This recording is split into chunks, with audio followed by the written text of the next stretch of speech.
Welcome back to Maniacal Musings, the show where fortune favors the brave, and you'll never know who will shimmer on. Depends on the episode, really. I'm your host, Jeremy, a dark angel of sorts, trying to bring forth great music to this sleepless empire we live in once again. The siege against the parasite known as pop music has been ongoing for a while, and sometimes it seems like I'm the sole survivor of this fight. It's fine. It's fine though. I won't hit rock bottom until I defeat this game of faces in the call of the night. Talking to you, Lady Gaga. But my co-host though is a mystery of a man. In the night, he bursts of the devilry of ecstasy. You'll never know if he's a scarecrow at that moment or just hosting the shadow. During the day, he fights gravity, trying to carry his oxygen tank around with no fire to fight in him. He sits on his front porch, browsing his tablet for Circus.x, the finest clown porn site on the web, of course, and shouts at the neighborhood kids, "I wish you were dead. You know who you are." CJ motherfucking Plane, everybody. Hey guys. Welcome. Welcome back, folks. I had fun writing CJ's part in that one, I'm not gonna lie. But welcome back everybody. We are of course joined by another great guest tonight as we are being joined by Nicholas Ruchlewicz. I got it. Hey. Ruchlewicz sounds good. Yep. I got closer than I thought Nicholas I was sounds going good. to. Yep. So Yep. you can prepare as much as you want to say a name, but as soon as it goes to say it through your lips, you're like gonna fuck it up somehow. It always happens. Understood. Yeah. But Nicholas is a mental health advocate and just a music lover overall, so we were happy to invite him on the show. How you doing tonight? I'm doing good, Jeremy. How are you guys? I'm doing good. DJ may need a little healing power here, but he's here. That's all that matters. That's what music's about. Trust me, I have good stories about how well it can heal, but I'm definitely glad to be on and speak to you all and just be really have good, honest communications about how music can be really healing through it. So. Which, speaking of which, you're a mental health advocate. Why don't you give us a little background on that and how music played a part? So I got that cool title I gave to myself of a mental health advocate, but I am a traumatic brain injury survivor. I was in a single vehicle motorcycle crash March 15th, 2016. Separated my pelvic circle, broke my sacroiliac, crushed my left orbital, massive concussion, right side brain bleed, subdermal hematoma. So quite a bit of trauma, as I say. And through that, every brain injury is different. They call it the invisible injury. I didn't know. I was never in a coma, but I wasn't cognizant anywhere. And one of the things I do remembers a very, air quotes, remember, but I remember music. And because my girlfriend, so when I'd be going through pain spikes, she would play my Pandora station, which was like Typo Negative, which had Typo Negative, Lacuna Coil, Deftones, Opeth, and that's what was playing. But you can literally see my blood pressure lower, and which is where music, came in. So I remember waking up a couple weeks later, trying to learn what everything was, seeing two of everything, and just having to try to regain all independence. Acute rehab for a few weeks, and long-term outpatient for about 6 months, and build a bear from there. But through that, I became always wanted to make sure people knew that they weren't alone in these terrible times, and no matter how hard things get, there are people out there that you know might be able to understand or walk with you. And something that music was very powerful for me on was that taking those hard steps moving forward, and getting through it, and the stories that we can speak of our journey through whatever trials we have in life. Many of us can probably recognize certain aspects in our life where music did take a huge role in helping us. So that is how I became this advocate role. I do this because I don't want anybody to feel alone. I don't want to feel anybody to not know there's people out there. It's a hard enough world out there, and I want to make sure people know that they have advocacy there and they have people that see them. So that's it's been a wonderful 9.5 years. I've definitely done a lot of cool, crazy shit. I mean, I've traveled, went to United States Congress. I've spoken to to brain injury conferences, speaking to students, speaking to colleges, interviewing of one of the bands that helped me get through this, Christina Scavia with Lacuna Coil, and told them about how music helped me through this. And we talked about how everything can give you a perspective, and one of their newer albums about what it was like 20 years later and how that my trauma gave me a gift of perspective. So that's kind of a very broad overview, and I will gladly talk as much or as little as we want. If you guys have any questions about that, I can go in as deep as you want. Yeah. Well, I will say, getting to interview Christina from Lacuna Coil is cool as shit. She is one beautiful woman. That's for damn sure. I mean, I was telling my buddy at work, like, oh yeah, guest brought on Lacuna Coil this week. He's like, I watch the singer's social media all the time. He's like, she's in her 50s and she just still looks like she's in her like late 20s, early 30s. Like, she's gorgeous and she's brilliant. Like, the way she talks about music is just brilliant. So it's she is one of the nicest and most kindest people I've ever met, and people have seen that through our interview. And it was nice because I brought, there's people around the globe that watch her and were able to watch my interview with her and got to see that they weren't alone in their trauma, but they can also see how kind and compassionate she is and the band are. I mean, I can say that they are super nice, and I followed them around and watch.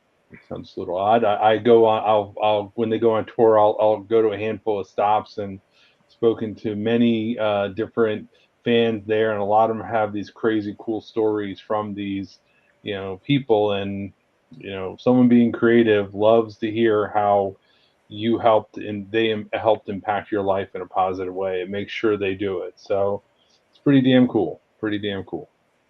Yeah, I've gotten the chances to have the same conversation with rappers I've been following for years. I've got to talk to them outside concerts and got to tell them how much they helped my like problems through the years just by easing them with their music and making life easier. And they're totally 100% appreciative, and they're like, they can't believe you're saying that about their music. They're like, but we make music about killing people. I'm like, I know. That's what happens when you get to meet your heroes like Scum and Axe Murder Boys and Lex the Hexmaster. But what album did you want to bring tonight? I mean, we kind of just hinted at it like crazy, but what album did you want to bring tonight? I was going to talk about their newest, Lacuna Coil's newest album, Sleepless Empire. Which, since CJ's not that much for talking to Mood tonight, I'll gladly go first in this one. I never, Lacuna Coil, I've known the name since like high school. I just never, they've been around for 20 plus years, for God's sakes. I just never got into them, never gave them a chance even, and I don't know why. I mean, I think I was telling you before the show, like in high school, I thought they were like too emo, and I wasn't into that type of music just yet. In high school, I was more general metal, like Slipknot and Cradle of Filth and that type of stuff, like all the what people would call mall metal. But nowadays I'm into more goth music, and especially lately. And Lacuna Coil did not disappoint me today. Hearing their album I liked it a lot. Like we were talking about earlier, I do love the male female singer combo, and it's their lyrics are really amazing. I was really getting into a lot of their songs today. The lyrics really were sticking out to me. I had a busy couple days, and it just really it hit home. Like it hit home, and a lot of their songs I liked. I'm like, all right, I'm following them on Spotify now. I gotta go back and check out all their other albums for the last 20 years. Probably take me a few days to get through, but I'll get through it all. But so thank you. You actually introduced me to a band I probably should have been listening to since high school, for God's sake, and I probably would have been a massive fan by now. But time. Everybody doesn't make the choices they should with music always. But yeah, I can say they appreciate their fans very much, and I do know that music has helped. And they did a live premiere. They did quite a bit of music videos with this latest album, and they had a song where they did with Ash Costello was one of the Yep. co-vocalists on the song In the Meantime, and it has a lot about suicidal ideations, and the video was it was this person, and the band said, if you need help, please reach out, and people wrote to her and wrote to them about their struggles, and it was really empowering. And again, it's this wonderful mantle I like to do about this mental health advocacy. I did a webinar so May 21st is National Trauma Survivors Day, and I'm a volunteer with Trauma Survivors Network. And I was asked to do a webinar on at a speech, and I saw looking cool that Sunday before in Pittsburgh, and I was like, I'm going to tie you guys into my webinar. They're like, yeah, right. No. I said, no, I am. So I mixed 7 different songs worth of lyrics in my webinar. And because this album, Sleepless Empire, so much to do with anxiety, depression, the day-to-day struggles. It wrote itself, just to do it. So, I mean, that's something that, and obviously you're hinting a lot of the song names through it. It definitely does feel, and the emotions that I get through their music, it is they'll put to words what I feel sometimes. That's something that's really important.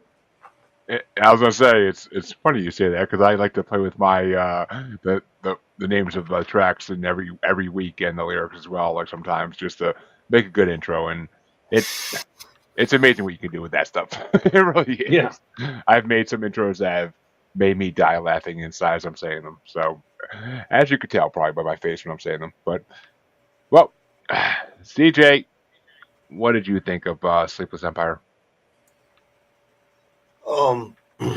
Let me start by saying I relate deeply to what he's saying. I have this beautiful thing here. I suffered brain injury in 2010 as a truck driver. I had a 1/2-inch chain snap and smack me in the middle of the forehead. No coma like you. It didn't even knock me out. It fractured the front of my skull, scrambled my frontal cortex. My impulse control center is completely dead, pretty much. So I have all of these wonderful medicines I have to take every day for, impulse control, bipolar, intermittent explosive disorder, and shit that I suffer now because my impulse control center it doesn't work. So 86 stitches to close the wound. It took months and months to learn how to do little things, not motor control so much, but speaking was an issue. Like, I would hesitate between words or sentences, and I still do to a certain point. My brain still thinks really fast, but my mouth doesn't respond as quickly. So there's sort of a disconnect sometimes when I speak between how fast I'm thinking and how fast I'm speaking. So I relate deeply to how important music is on that level. Because it has been, I've stated on here many times that without music, I'm pretty much going to be the top of the most wanted list. You know, and people are like, "Oh, that's a funny joke." Okay, you think it's a joke? That's cool. I'm not joking. I'm letting you know if you take my music away, I'm going to be on the most wanted list somewhere. It really is the one thing that keeps me off the edge. As far as Lacuna Coil, I'm not really a fan. I've never been a fan. I don't know what it is about their music. Them and Evanescence both just kind of are like nails on a chalkboard to me. So I listened to the record, nothing grabbed me, you know, and I don't mean to be, I'm not trying to be disrespectful. It's not a band I enjoy. There are bands in this genre that I do enjoy. I love Nightwish. I love Within Temptation, Midnight Soul. They're just not one of them. But, you know, like you said, they are great with their fans, and I respect that. I respect what they do with the different charities that they back. So that gets a lot of points from me. But we'll just kind of leave it at that. Yeah, I mean, I almost wouldn't put them in the same class as Nightwish and Within Temptation. I'm not too familiar with the other band you named, but like they are more guttural screams than Nightwish and Within Temptation ever attempt. Which, thank God, because I mean, I couldn't imagine Nightwish if they had the type of screams that Lacuna Coil had. They'd be a different band completely, and I don't know if I'd be able to sync with it as much as I do. But who would I relate? I don't really. Oh, actually, okay. I kind of relate Lacuna Coil to the band I brought today, which we'll get to eventually. But I don't know who else I really would relate. No, maybe Anasoke and maybe some other bands like that. Those are the ones I kind of relate Lacuna Coil to a little bit more, at least in my opinion. But with the Temptation, maybe After Forever a little bit more than with the Temptation, but I don't know. Lacuna Coil is unique. I'll give them that, and I love her voice. I love Christina's voice. Like, it's amazing. Like, that's what really drew me in, was hearing her voice. And I was like, when I was sampling your CD to pick out mine, I was kind of like, oh, okay. I'm like, this is Lacuna Coil? I'm like, why have I never listened to this? Yeah, and it's interesting, CJ, you were saying, because Within Temptation, I've seen them a handful of times. I've seen Nightwish, and Floor is amazing. So the older, so as the band matured, Lacuna Coil matured, we just joked they let Andrea, like they let him off the rail, let him become a growler, because their earlier albums they did not. It wasn't the growl. It was a male and female vocalist, but it was different. And actually, I first heard of Lacuna Coil when they did the cover of Enjoy the Silence by Depeche Mode.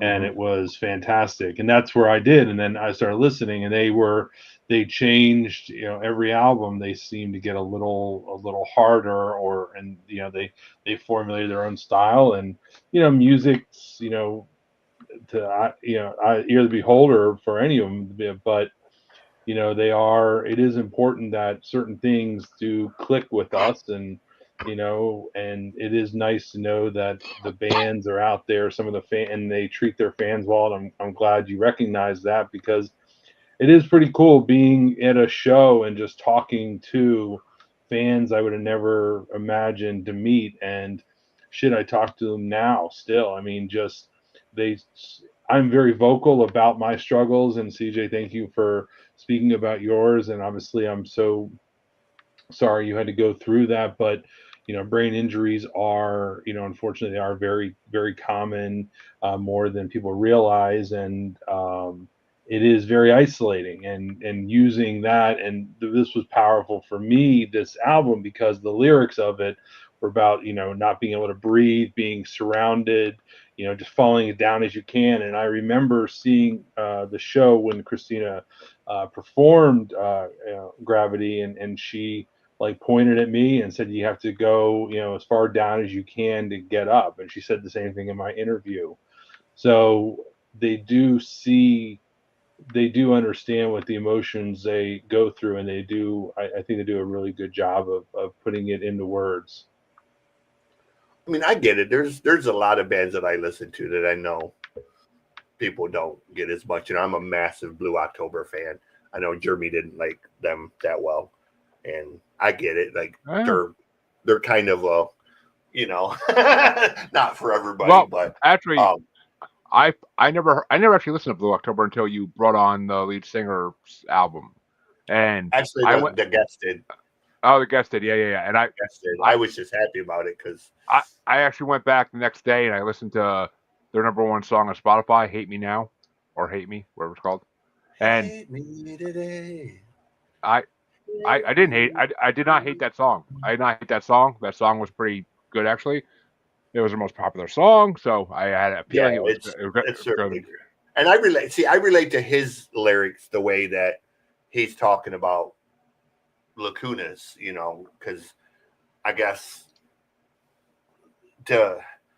on my end of it, with the bipolar and the impulse control in feeling the emotions of just being overwhelmed and frustrated, and the world kind of always at your heels, Justin sings a lot about that, about the darkness and the whatnot. So, I relate to them on lyrically a lot. So, and there's other bands like I'm well known for not liking that are massively popular bands, and I don't get them. And, I try not to be disrespectful about it, other than just saying, hey, not my thing, but it's cool if you like them. I mean, there's so much music in the world that, you just kind of say, hey, it's not my thing, and you move on to something that is. And exactly. That's the way I feel about Sleep Token. Ain't my thing. I like a few of their songs, but I don't understand the hype. I really don't. But that's me. Yeah. I say the same thing about like Slipknot and other. I'm like, I just don't like certain things, and it's funny because sometimes I find that true heavy metal fans can be the biggest snob assholes out there because of, oh, you don't like that, you're a piece of shit, and like, it's okay, dude. Like you're not, you don't have to be a dick, and that's just the cool thing about music is people can have these opinions, and you aren't being violent about it or anything else. It's not a big deal. Just enjoy it. So I appreciate it, man.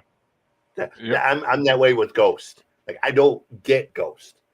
Like, you see this satanic Pope image, and your brain says, okay, this is going to sound like King Diamond or Judas Priest. Then you turn the music on and you get fucking Bon Jovi, and it's like, this is fucking 80s hair metal. Like, the fuck is it? Your brain just is like, no. I like certain songs by Ghost. I haven't given their full catalog a chance yet. It's on my list. But Elizabeth by Ghost is the best song they ever did. Elizabeth. It's fucking amazing. I don't get like I said, I don't get the gimmick thing. Like I've never been a fan of bands with gimmicks. Like, if your music can't stand in and of itself without having to use a gimmick, you lose me right from the start. I don't care how funny it is or how goofy it is. Gimmick bands just have never been my thing. There's a reason I haven't brought Gwar Lordy on since you became my co-host. There's a reason. Oh, you don't want to hear my opinions on Gwar, dude. I mean, well, Gwar was more Chancey's thing. I would be the one bringing Lordy on in a hot second, which I know you respect Lordy to some degree. But yeah, I do like Lordy. Lordy is sort of the exception to that rule. Like, Lordy, even though they have a gimmick, they're so melodic and catchy that you kind of could almost look past the gimmick because the music does stand up on its own. But yeah, Chancey would want to kill me over my opinion on Gwar, dude. Like, he'd be cool with it. But I'm in Northern Virginia, so Richmond is Gwar's hometown. They have a Gwar bar there. That's where they're from. So them and Lamb of God. Yeah, sorry. Go ahead, Jeremy. Actually, okay. The Lamb of God thing makes this funny, but for what's about to go down. But well, let's get back into it. Nick, what are your top 5 off of your album you brought? I'm kind of dying to hear this. So my favorites are In the Meantime, Gravity, Never Dawn, Oxygen, and The Siege. And the one that I really like, it's a different style that they did, was I Wish You Were Dead. Not their normal cup of tea, what I'd used to, but I definitely really enjoy it. And so that is my 5 and the best mention, honorable mention. Okay, our top fives are similar but different. I had two honorable mentions to this album because I freaking enjoyed the hell out of this album, especially the first half. The first half of this album really freaking blew me away. It kind of went downhill like in the middle a little bit, but the end kind of redeemed it slightly. But I mean, it just a lot of bands have that issue where they can't keep the momentum going through the whole album. Like I find that on this show a lot, where I can't just bands just can't keep it going like the whole time. Certain times, yes. I I honestly can't say. Yeah, actually, I can say that for every album on this. Every album we're talking about tonight, they none of them hold the fire all the way through. They all drop it at some point and they have to go find it again. So it's just a thing bands do. I mean, I don't know if it's people mixing the music, the audio engineers and whatnot, or if it's the actual band, but something happens in that process. But my two honorable mentions were the first two songs, hosting the Shadow and the Siege. I enjoyed both those songs, but they got knocked down pretty fast as the album went on. My number 5 was Oxygen. I really do love that song. The lyrics in are freaking captivating, and they make you could see what they're trying to say. You could really see it, and I forget the chorus of it, but the chorus of it was like freaking oh my god! Like I was like I've been there. Like holy crap! My number 4 was Sleepless Empire. That's just an amazing song. I really didn't have anything specific about it, but it's just an amazing song. My number 3 was I Wish You Were Dead because I wish you were dead inside my head. Like I love that chorus. It almost reminds me of the Cranberry Zombie in a way, like a heavier version of it, kind of.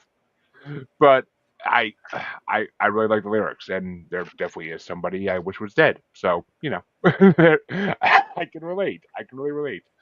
My number 2 song was Gravity. I had to fall down and climb back up. Like I love the theme behind that song, and the strings at the end of that song are fucking perfection. When that string section comes in for like the last 30 seconds, I was like, oh, nice touch there.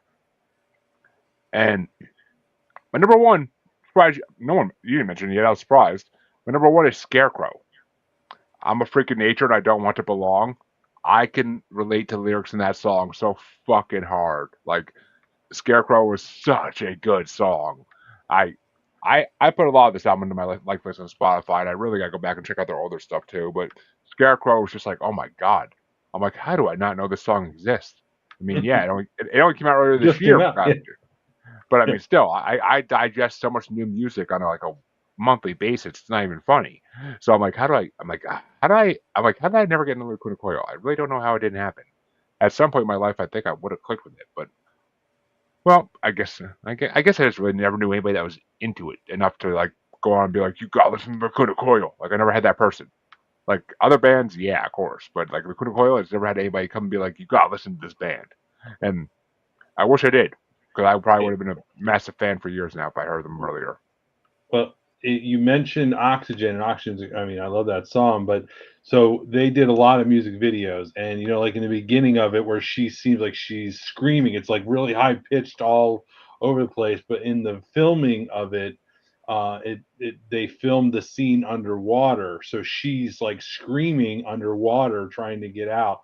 So check out you'll see the Gravity and Oxygen were both fantastic videos that really got the nature of what they were trying to convey and just really feel it. And yeah, it was very powerful. See, I'm a big music video lover. The artwork behind music videos is astounding these days, especially. And I I didn't do it for your album because I just got to work today and I was going through. I didn't get to my emails yesterday. I wasn't at work yesterday, so I had to go through like a day and a half of emails, and I literally just didn't have time to go on YouTube and watch videos for your album. I did it for another album. I heard today for the first time because I wanted to see what they look like and I wanted to see how they do videos. But I plan on going back to the Kuna Coil videos at some point because I'm like, I guarantee I said to myself, like, I guarantee their videos are fucking amazing. Just based on this music, I guarantee they have amazing videos. Yep. So, CJ, do you have any tops for us this album, or could you just not do it even? Nah. That's a big no from the music nut. All right, well, maybe he'll go back to one of these songs one day and be like, yeah, this isn't bad. But maybe. Well, I guess we'll jump to my album next, since it's kind of the closest to Lacuna Coil, I think, out of the three. Well, actually, it definitely is. It definitely freaking is. But this is a band I want to bring on for a while now. And you talk about being close to fans. This band's relatively new, so I actually commented on like a YouTube video, on one of their music videos on YouTube, and I was like, I'm gonna bring your band to my podcast eventually, so people can discover it and more people can hear it. And they wrote back like, thank you so much, that is amazing. And the fact that they actually wrote back to me, and they're too small to have a fucking publicist, so it's no way in hell it's like some guy sitting behind a computer for them. Like, it had to be someone in the actual band. But I got into this band probably 4 or 6 months ago, when this new album was dropping, and my coworker was like, "Hey, check out this video of this band I found." And like I watched the video for one of the songs in this album, and I was like, I like them, and I went back and checked out their first album, and I was like, all right, not as good as the second album is from what's released already, but we'll wait and hear the whole second album. And once I did, I was blown away. I was like, oh my god, okay, they definitely improved between albums. So I had to bring Nail Bites Nostalgia album. I can never say that fucking word. I don't know why. And I mean, they just blew me away. The female singer is what really got me in the videos. When I was watching the music videos originally, the female singer's performance got me, and I just like a lot. There's a lot of different elements in their music that I like. I like bands that are not the average, like run of the mill, like they could have been cookie pressed off a freaking machine. I want bands that are original, and this band to me seemed very original with the little things they bring into their music, and the way they genre jump in their albums. The way they jump back and forth in their albums is freaking phenomenal. So that's why I had to bring Nail Bite finally. And when I heard like the few snippets of the Lacuna Coil I heard, and I'm like, you know what? They kind of remind me of Nail Bite to a degree.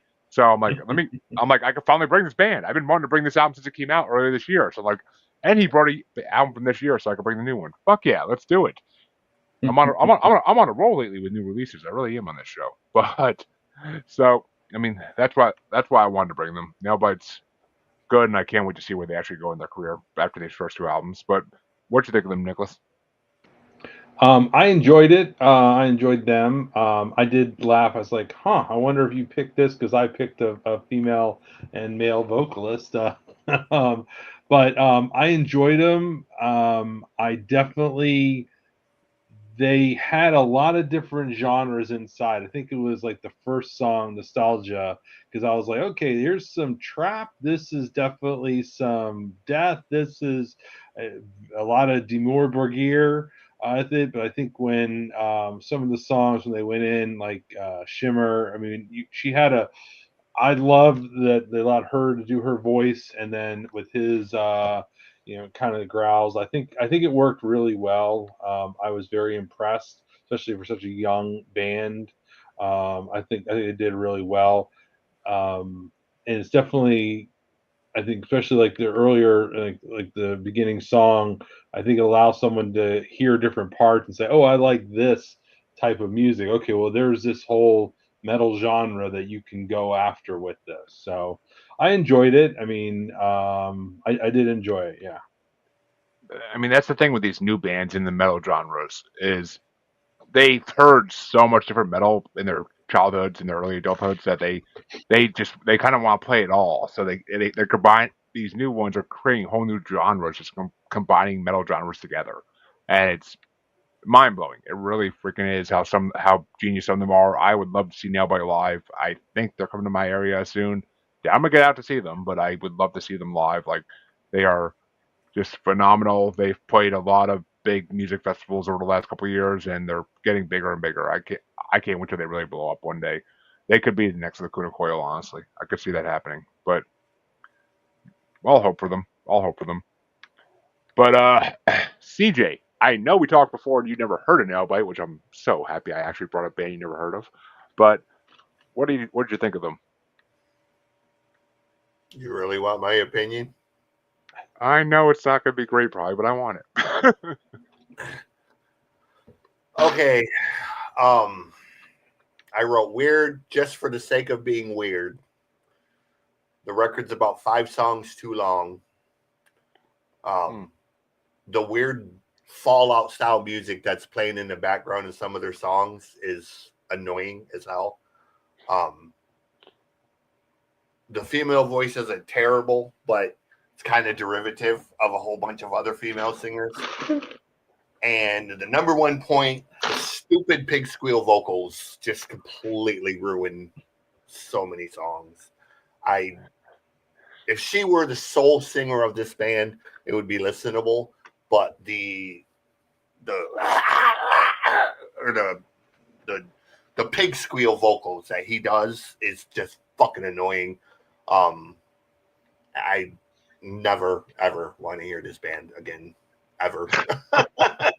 they're, and I'm not even like. There's just nothing about this record that, Lacuna Coil I could listen to if I had to. I'm not a fan of them, but I can listen to it and not hate them. This was like nails on a chalkboard to me. Okay, like this was just there was nothing enjoyable about this record, bro. In fact, I would rather have my balls shaved by a cross-eyed midget while listening to Scum than to ever hear this record again. Oh, how dare you insult Scum? Oh my God! No, I'm saying I would rather listen to Scum because you know I didn't like Scum when I heard it, and I would rather listen to that than to ever hear this record again. This band needs to rethink what they're doing. I've met Scum. I've met Scum. He's a nice guy. But I'm not saying he's not. I was just saying I didn't enjoy his particular brand of hip hop, and I would rather hear him than to ever have to hear this again. Like this is not an enjoyable record, bro, in any sense. Yeah, I mean, I've done Jaeger bombs with Scum for God's sake, but and I'm saying nothing about Scum's personality. I know. Just not my particular brand of hip hop. I'm drumming home the point, but I had a feeling this album is gonna be one of those ones that CJ either loves or hates. There's gonna be no in between. It's gonna be a hate or love thing. I really wanted this record to be. I really wanted this record to be like Kim Dracula or like Ghostbane or something like that. And in places it was musically. But then he started singing. And yeah, I'm not the biggest fan of his voice either. I'm also not the biggest fan of his voice either, but the rest of the songs. She's not a terrible singer. She's capable. She sounds like a bunch of other female singers, but that's not necessarily a bad thing if that's your thing. His vocals, though, just completely make it unlistenable for me. I mean, I get it. It doesn't make it unlistenable for me, but it makes it. I look forward to her parts, but who knows? Maybe he'll get pissed off with the rest of the band and break off with them or something, and they could find a new male singer. But I actually like this band. I had 4 fucking honorable mentions because that's how much I like this band. Like this album blew me away. Just how different it is. Every track is a different thing, and you're always in for a surprise if you don't know what's coming. Nostalgia was my first honorable mention. The title track is really good. The music video is entertaining, and I like it. I like the song great. Shimmer is my other honorable mention. I like her parts in it a lot. Her parts in Shimmer are freaking amazing in the beginning. When Haiti comes in, I know it's not the greatest. My next honorable mention is Rock Bottom. Because I love the SpongeBob SquarePants references throughout the whole song. Because they actually took that like episode of Rock Bottom from like the first season of SpongeBob, which is the only time I ever really watched SpongeBob was when I was a kid and that first season came out. So I knew that episode right away when I heard those references, and I was like, oh my god, it's funny. Like I enjoy that song for that mainly. And You Know Who You Are. That was my last honorable mention. That's an amazing song. If you probably know, CJ. My top 5 songs are all songs she's more populated in the other ones. My number 5 is You'll Never Know. That song, if you actually look at the lyrics, is fucking haunting. Number 4 is The Heart, because I love her fucking chorus in it, and I love her singing throughout the whole song is amazing. Number 3 was It's Fine, because same thing. Like I like her almost poppy style singing of her parts, and then he breaks in and kind of ruins it. But It's Fine's a freaking fun song.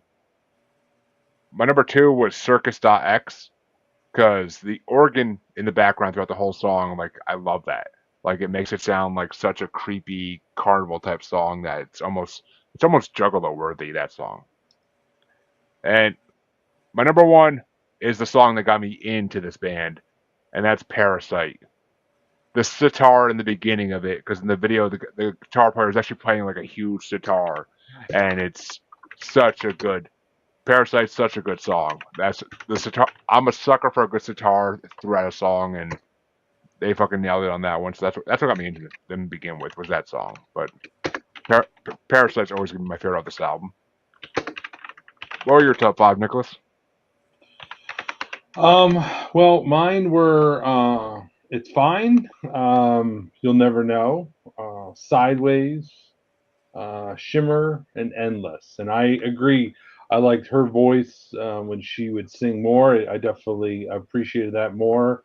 I can understand, see what you're saying about the whole the pig growl and stuff like that.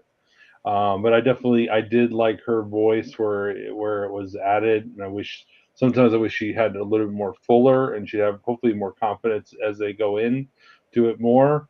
But I think those were my favorites, and like I mentioned, my honorable one was Nostalgia, because I liked that they had a lot of genres in there for people to hear. Not all of them are for my type of genre, but it was nice to hear something like that. So again, someone picking up a title track or title track and first song, hear something and like, oh, what do we like out of this? And might be able to explore more.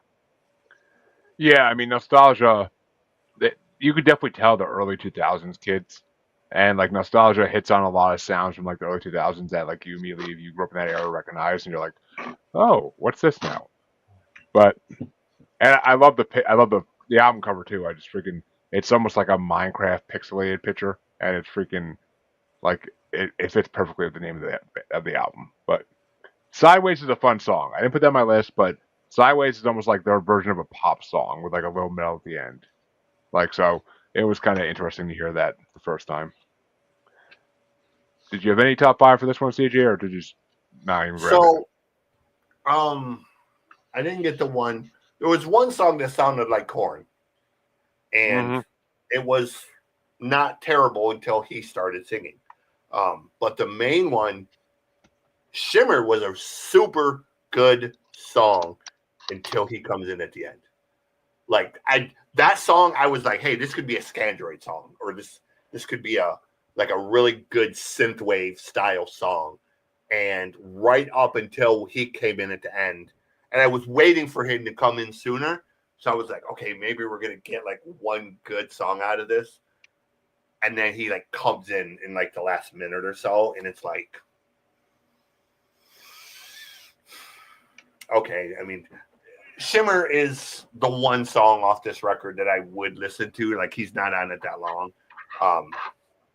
There are pieces on this. I mean, I will say this: there are pieces on this record that are good musically. I hear hints of Ghostmain. I hear hints of Korn.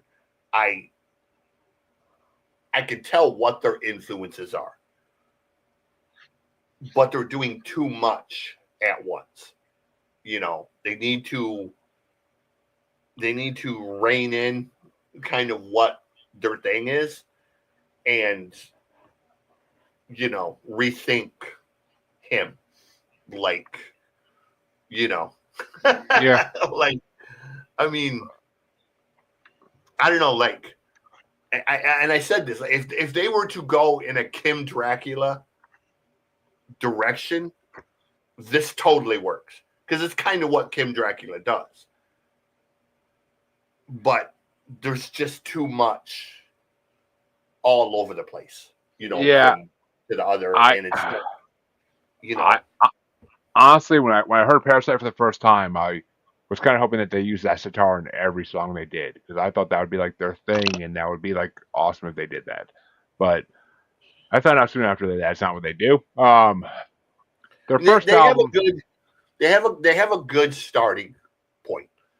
yeah, Music, you could hear the musical talent, you can see kind of what it is. They need a good producer to rein them in. They need a Ross Robinson, they need a Rick Rubin type of guy to come in and say, look, focus this to here and stop with the, weird, like, there was one song towards the end, and I don't know what song it is, but it had like this like Fallout style, almost sounded like a video game clip or something that was playing in the background of the thing, and it's like, that's like really fucking distracting when you're trying to listen to a song, but you've got this weird like track that doesn't belong in the background, and it's like, oh, what are we listening to, a song, or are we playing a video game? What are we doing? At the end they did those songs goofy and silly, and I feel like they were. I mean, I feel like it's almost like when Korn would do like joke songs, like in the middle of their album or at the end of their album. Like I feel like and that's there what was it's some like. really good chord style bass, stuff in here, like Twist, but yeah. There's some Ghostmane style in here in a few places, so I can hear the talent, but it's just, he's got to go. Like, that would, to me, that's the solution to write that shit. He's got to go. Let her handle the vocals, or if they had even a vocalist like Lacuna Coil, if they had a male female like Lacuna Coil doing this, I could totally hear it, and then you got something. But at one song he did like a regular male voice, and I don't know what song it was. It sounded okay, but then he went into the Will Ramos, from the pig squeal stuff, and yeah, I don't know. It was a lot. I thought it was very interesting. I thought it had a lot of highs with it, and it was like, am I listening to Demi Borgir too? It's just so many different. You're right, Jeremy. It's a lot of mix of probably what they grew up liking and trying to figure out what lane they want to be in. And I mean, again, they're young, so I mean that's good. They'll maybe figure it out, but I think they definitely had a lot to offer, and hopefully they figure out and help them, get with their strongest suits together. Yeah, exactly. Yeah, I mean, they remind me of Motionless in White that way, where like I can listen to a Motionless in White album, and like literally every song reminds me of a different 2000s 90s band. Like every song is a different style completely, and I mean his voice basically takes care of all of it, but still, it's just that's what it reminds me of, is the genre switching between like each song is like kind of funny. I could hear Motionless in White, and like one song sounds like Marilyn Manson, one song sounds like Korn, one song sounds like Godsmack almost. Like it just, he jumps back and forth between different bands. I wrote down the other thing I wrote down for this band. I wrote down they need Mike Patton. Like, Mike Patton is known for doing weird shit all the time, whether it's Tomahawk, whether it's Mr. Bungle, whether it's Faith No More. They need somebody like Mike Patton to come in that understands the weird and can bring it together and focus it. Doesn't have to sing on it, whether he's producing, whether he's just advising them or whatever. Mike Patton, I think, could do miracles with this band. So Yeah, I mean, they're young though. exactly. Nick said, they're young. They got places to go. They could go places for damn sure. But well, CJ, I think it's time. What album did you want to bring this week? I brought what did I bring? Oh, Dynasty, Game of Faces. Um, Dynasty is, I think they're a Swedish band.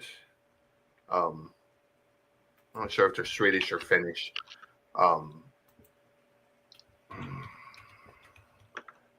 I want to say they are. They're Swedish. They're Swedish. Yeah.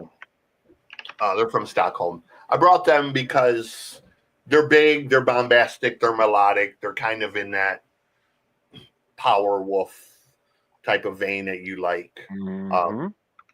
And I just figured I couldn't really pick something, that was in the vein of the other two without my first instinct immediately when I saw Lacuna Coil and I saw yours and I listened to the one song, my first instinct was I'm bringing Maximum No Hormone. Problem being they're Japanese and they sing all in Japanese. And you're not going to understand anything they're saying because they're singing in Japanese. So that kind of went out the window. So this was sort of just popped into my brain. It's a new record. It just come out a couple weeks ago. So that's what we're going with, for better or worse. Well, before I get to what I thought of them, what did you think of Dynasty, Nicholas? I thought it was definitely power metal, and definitely I thought they were from the 80s. I was like, wait, is this I heard Manowar. I was like, wait, other bands rock. Manowar kills. Who the fuck are these guys? They sounded like Ed Guy. I mean, they were good as the opening track definitely had a great, guitar. I mean, so they are definitely musically talented with it, but for me, I guess I listened too long ago too much Manowar or Ed Guy or whatever. So it was stuck in that loop with me.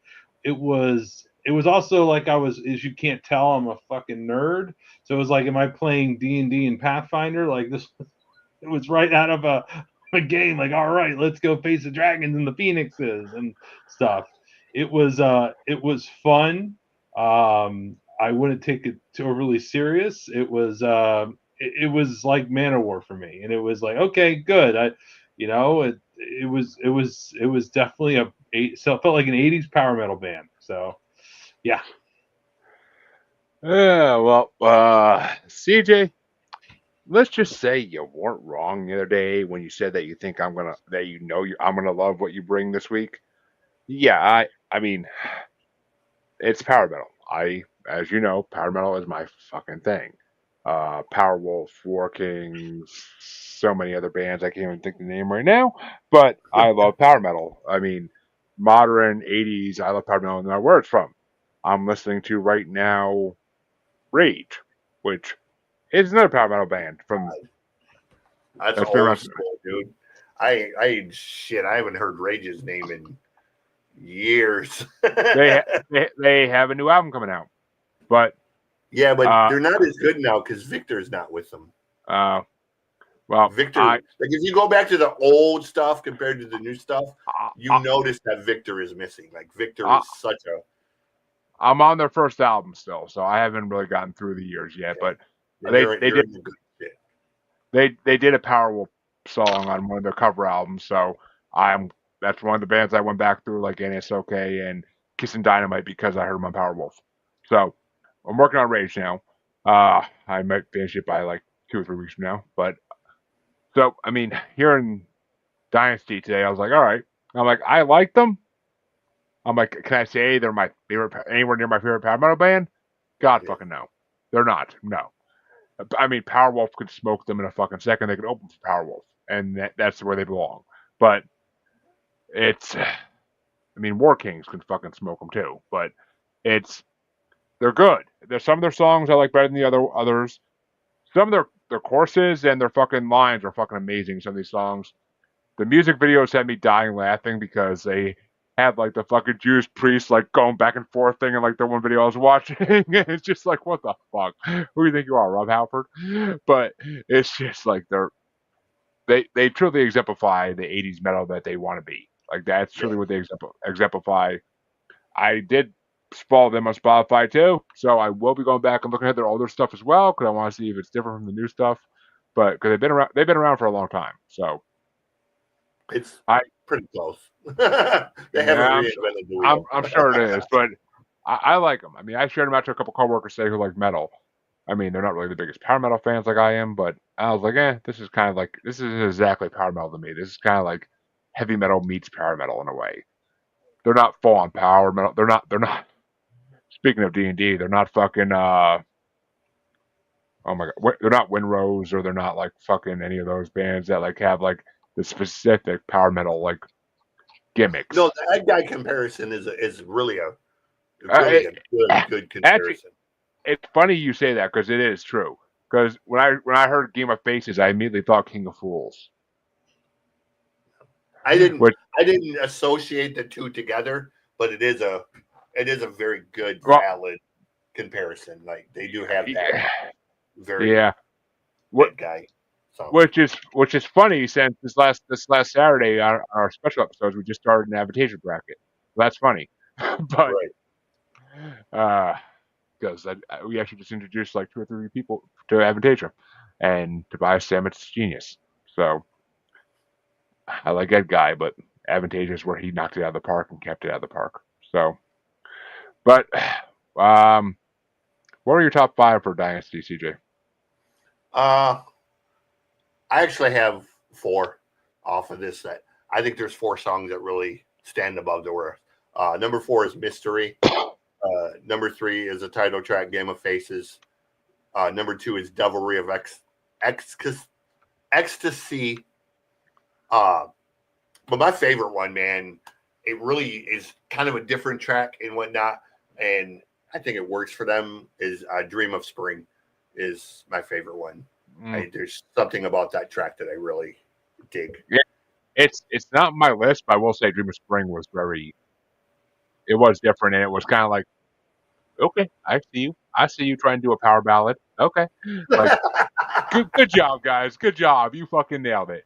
But and the name that was like really Dream of Spring, but okay, I'm like I still dug it. But what are your top 5 for them, Nick? Call of the Night, Dark Angel, Phoenix, Dream of Spring, and Mystery. All right, well, how the hell I get more fucking tracks on yours than your own album, CJ? Jesus.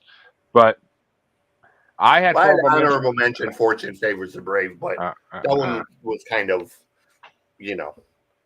that's exactly what they do. Fortune Favors the Brave is just that big bombastic with massive guitar solos in it. So which is what I love. So I have 4 honorable mentions because I fucking love this album. I mean, not every song was fire, but I fucking love this album. Fire to Fight was a good song. It was fun. Soul Survivor I liked because the background music sounds like the Imperial March in Star Wars. So like that as soon as I heard that in the background, I'm like, what the fuck is that I'm hearing? I'm like, that's the fucking Imperial March. I'm like, oh, they just hit my nerdgasm button. Okay, it's on the list. Call of the Night's another fun one. And my last honorable mention was Fortune Favors the Brave. The lyrics and the guitar were fucking incredible in that. Like you said, it's a bombastic power metal song. So, my number 5 was Phoenix. That's a classic power metal song. It's fucking amazing. And any song that's about a mythical creature, I'm always down for as a paranormal podcaster. So, number 4 was Mystery. That was a really good song. My number 3 was Devilry of Ecstasy. The video on that one's what I'm talking about, where they all fucking start going back and forth in the beginning of the video with the fucking flames popping out like in a classic 80s music video. Like, it's just it's nostalgia. That's pure nostalgia, that whole video. So I'm like, all right, I love the speed in that song. Like, the speed they're singing along with the music is perfect. My number 2 was Game of Faces. Don't ever fall in love again. I fucking love that line. And I love how the song is just like right there in your fucking face, blast in your ear as soon as it starts. Like there's no intro. It's just bam, bam, bam, bam, bam, bam, bam. It's like fucking right there. So, Game of Faces is a fun song. Number one had to be, and I feel like this song was different from the rest of the album, and it's not Dream of Spring. Dark Angel. It was a little bit off track from the rest of the album, and like I said, I'm a paranormal podcaster on the side, so I fucking love Dark Angel because I like when power metal hits on that whole heaven and hell theme. That's what power metal is meant for, is that heaven and hell theme, really. And Powerwolf does it all the fucking time. But to hear this band do it and do it well, like fucking blew my mind. I was like, okay, this might be my favorite song I've heard them do so far. So Dark Angel is definitely top of the list for me. But overall, not bad. You were right. I mean, you were right when you said I was not like it. You're not wrong. I had high hopes going into it, and I was not disappointed. So It's cool. there you go, folks. We did a metal week, which we haven't done in a while. So there you go. And well, actually, okay, maybe that's not true. We did just do Lord of the Lost on a recent episode. So, but we appreciate you all checking out these albums and give the bands a listen to. See if you like them or not. You never know. Maybe they'll hit something deep inside that makes you say, "Ooh, what's this? And what else have they done?" But we want to thank Nicholas for coming on because it's been a fun show. We got to talk music and we got to talk once again how music heals. It seems to be a recurring topic on the show, even though we don't plan it that way. But I think that's just because how true a message it is that it comes up constantly. So music really does heal. But Nicholas, hope you had fun. Yep. I appreciate you guys. Thank you guys very much for having me. Of course. And where can they find you and where can they find your mission? Well, I don't really have. I wish I had a better. I need a better sales guy for myself. I have a simple link tree of gifts of perspective. I do various works with Trauma Survivors Network.org. I am always trying to find out what is out there, what's next.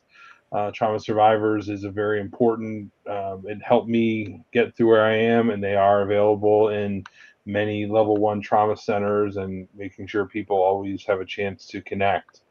So I'm going to keep going to see what is next, and I'm not sure. But I know that life is a 4-letter word. It depends on how you want to use it, and this chapter. No, my chapters aren't done. It's just part of the story. So that's enough of my quotes that I'll leave. Well, there you go, folks. That's a good message. I don't mind definitely going out on that. But CJ, where can they find you? Website is musicgodcjplane.rocks, ROCKS. Plane is just like you see it on the screen. The YouTube channel is at Music God Reacts. It has the music reactions and it has the noise report, which we got a couple more episodes we're going to put out, and then we're going to retire that. And we're going to introduce or debut the new one, which is going to be a metal and punk show called the Mosh Pit Manifesto.